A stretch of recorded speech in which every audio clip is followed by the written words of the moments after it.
இன்னைக்கு எல்லோருமே எடுத்தோடனே நான் இன்னைக்கு அம்பானி ஆயிரணும் அப்படின்னு சொல்லிட்டு தாங்க கனவு கண்டுகிட்டு இருக்கோம். அம்பானி ஒன்றும் இன்னைக்கு எடுத்தோடனே கோடீஸ்வரன் ஆயிரல, இந்தியாவுடைய பில்லியனர் ஆயிரம் கிடையாதுங்க.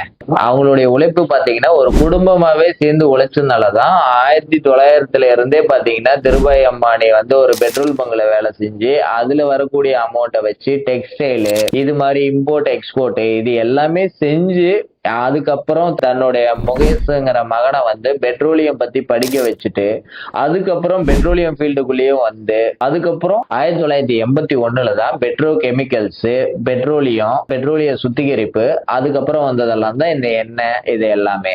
இது எல்லாத்துலயும் வெற்றி அடைஞ்சிட்டு ஒட்டுமொத்த குடும்பத்தோட ஒத்துழைப்புல இன்னைக்கு இந்தியாவிலேயே ரிலையன்ஸ் கம்யூனிகேஷன் லிமிடெட் அப்படிங்கிற ஒரு பெரிய சாம்ராஜ்யத்தையே உருவாக்கி அதுக்கு கீழே ஒரு 500 கணக்கான கம்பெனிஸை ரன் பண்றாங்க. அப்படி அவங்க குடும்பமா வேலை செஞ்சதுனாலதான் இன்னைக்கு ரிலையன்ஸ் இண்டஸ்ட்ரீஸுக்கு கீழே எக்கச்சக்கமான நீங்க யூஸ் பண்ணக்கூடிய மளிகை பொருள்ல இருந்து பெட்ரோலியம்ல இருந்து எல்லாத்துக்குள்ளேயும் மொபைல்ல இருந்து எல்லாத்துக்குள்ளேயும் அவங்க கால் பதிச்சிருக்காங்க.